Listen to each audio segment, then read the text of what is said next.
People are losing their minds over the Venom 3 trailer. We have Sony maybe retconning the post-credit scene from No Way Home. The freaking lizard is in here playing a guitar. We got a mysterious 10-year-old boy all throughout the trailer. Is that Peter? Venom? Venomizing a horse?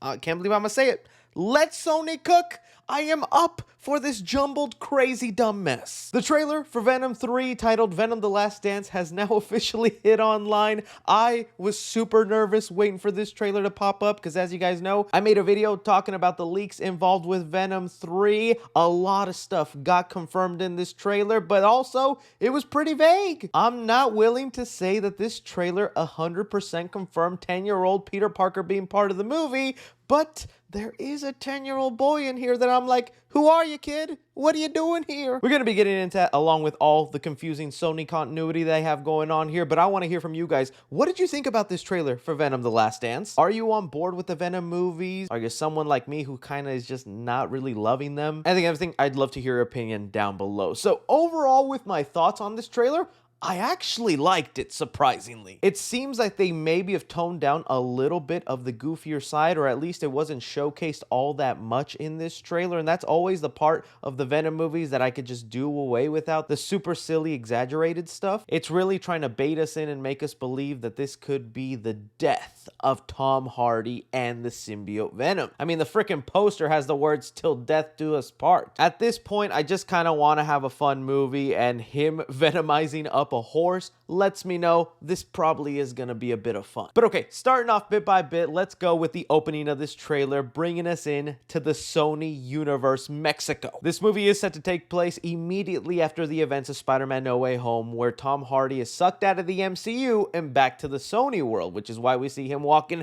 the lovely streets of Mexico. And you know, props to Sony, they did not add the Mexican piss filter.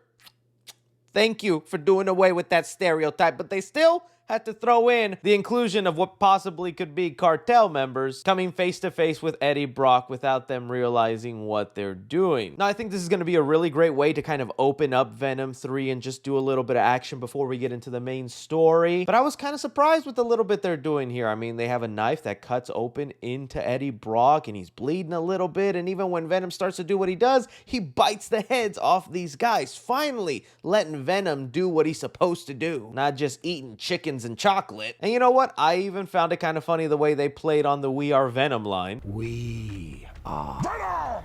No.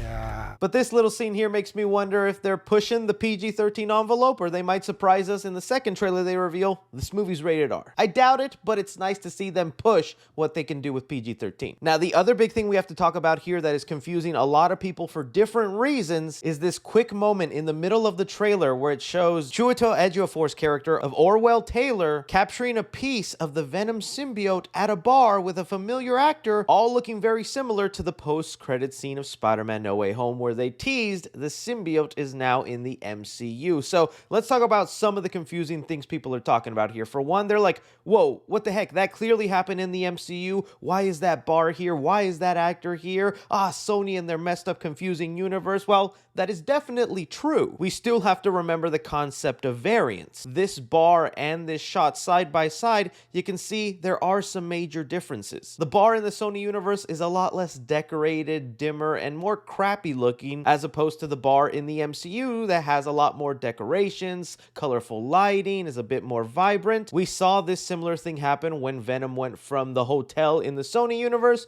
to then the hotel in the Marvel universe, okay? You can think of the crappier universe reflecting the Sony movies.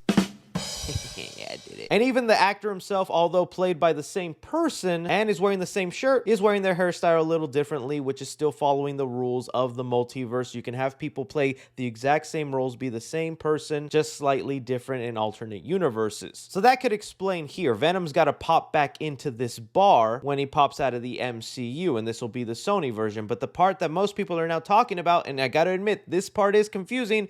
Okay, then, why is there a drop of the symbiote on the bar, and why is it being taken away? Does that mean they took away the drop that happened in the MCU, or is Sony completely messing with the continuity and that post-credit scene did not take place in the MCU? It was actually the Sony universe? Are they doing a half thing in here? What's going on? And I gotta tell you, is just Sony being Sony. I feel like this could go either way. One, it could just be that maybe Venom just leaves drop of his symbiotes everywhere he goes, and this is how they'll track him down in the movie. So he could have definitely left a symbiote in the MCU and the Sony universe. Or this could be Sony's way to explain why we don't see the symbiote storyline in the MCU, because now they've retconned it and instead Venom just dropped it in the Sony universe, not the MCU. No, please, please don't say that. It's honestly super confusing and weird, yet Sony has still done much worse in their universe, so we'll see what happens, but man, Sony being Sony. From here, the rest of the trailer shows how Eddie Brock is being hunted down by several different villain groups. Some of them we knew that were coming from the plot synopsis I talked about last week, like Chiwetel Ejiofor playing Orwell Taylor, who's going to put together this team of military men known as the Jury. They do come from the Venom comics and have kind of like armored up suits. I was kind of hoping for something a little bit more armored, but this feels like standard military stuff. Again, if the plot leak turns out to be 100% true, it said that Chiwetel Ejiofor is wanting to get rid of all symbiotes because his son died in Venom Let There Be Carnage as one of the security officers that Carnage killed when he was escaping. And on the IMDb page, there is an actor listed as security officer who could maybe be playing Orwell Taylor's son in flashbacks. But even this Jury team is giving Venom a little bit of trouble with them pinning him in the water and shocking him. The trailer also confirms the return of Detective Peter Mulligan, which in the last movie they teased him becoming Toxin. It looks here like Orwell Taylor's team has actually captured him and are maybe doing experiments on him. The plot leaks mention that Toxin would be the one to spin off several different symbiotes that would then lead us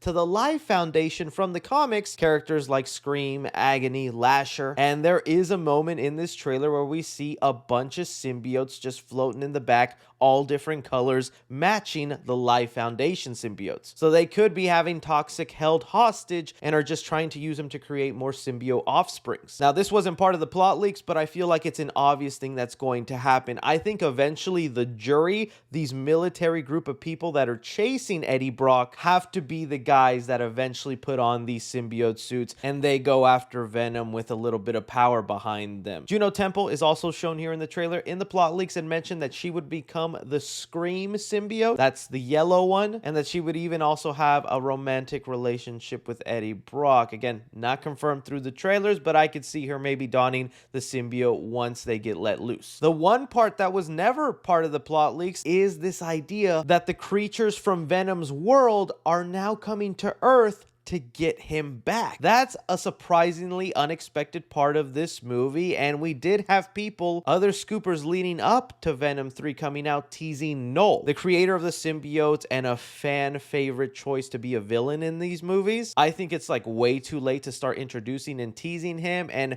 while they could definitely still have like his symbol or even reference him, I'm not expecting Null to show up here in the last act or be a big surprise. I definitely believe them when they say this is Tom Hardy's last role, but I do think it's kind of cool to bring these monsters in and explore a little bit more of Venom's home world, because that's something that's just kind of been abandoned in the last couple movies. But something that doesn't get abandoned is Mrs. Chang showing up in here. It looks like there will be a part of the movie where Tom Hardy's Venom goes to Vegas for some reason and Mrs. Chang shows up. She's been just a lovely part of all three Venom movies, so I'm happy to have her return in here. But now getting part to the juicier details and us speculating, who is this 10-year-old kid? So throughout the trailer, there are specific shots here that show a little brown-headed boy next to Eddie Brock, and this could be 10-year-old Peter Parker, or it could be someone completely different. The first time we see this 10-year-old pop up is when Eddie Brock is inside this van, where it looks like maybe he was picked up as a hitchhiker after he has kidnapped this kid. If we're following the plot leaks and this is 10-year-old Peter Parker, I'm assuming that's who these three people are. Now, we for sure have to talk about Reese Ifans being part of this movie. This is the actor that portrayed the Lizard in the Amazing Spider-Man films.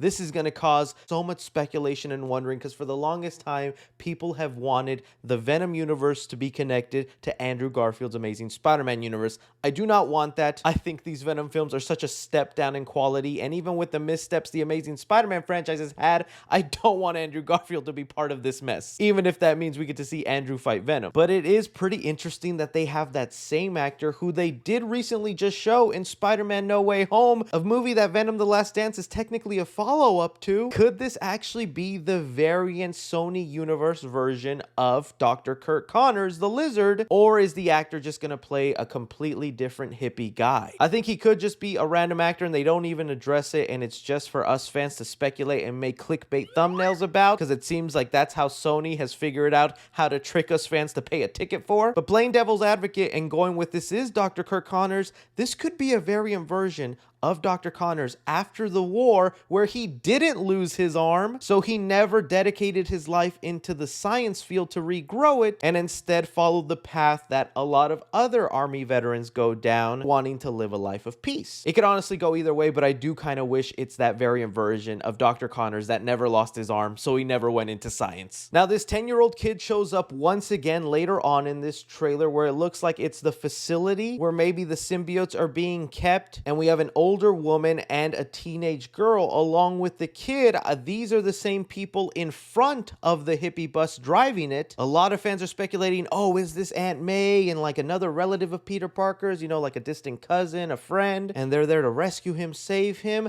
No, I don't think that is going to be Aunt May or someone connected to Peter Parker. I literally think these are just people who decided to pick up Eddie and 10-year-old Peter on the road and just hitchhike them, and they come along for the journey. They probably want to stick around because they see that this guy has a kid that maybe doesn't belong to him, and they think, yeah, we should probably help this kid out if he's being kidnapped. So no, I don't think this is the Sony variant version of Aunt May. But again, it really doesn't answer the question to who this 10-year-old is. If we want to pretend it's not going to be Peter Parker, this could honestly end up being the family of Toxin. Maybe Eddie informs them that they have the detective captured and they want to save him, so they're a stubborn family and they want to go and help Eddie break him free. If not, maybe this same kid is already part of this hippie van family that picks Eddie up, and this could be what Sony does, where it looks like at one point they were going to include big Spider-Man references. Maybe they decided to switch up the 10-year-old Peter Parker role and just make him part of this hippie van family. We really don't know, but we can't put it past Sony at this point. Ending off the trailer with heavily hinting that Eddie Brock and the symbiote might die in this movie, and I would not be surprised if that's actually how it ends. If this ends up being 10-year-old Peter Parker and Venom is actually protecting him, because the plot leaks say other symbiotes are after Peter because they also have access to the hive mind, knowing he's a threat to their kind, Venom sacrificing himself for the 10-year-old kid feels like something he might do. But yeah, that is the trailer for Venom The Last Dance. I'm gonna be very curious to hear from you guys. What's your speculation and theory into this Sony universe? Anything and everything, be sure to like, subscribe, follow me on Twitter at 3C Films or on TikTok at 3C Films. But as always, I'm Chris. Take care.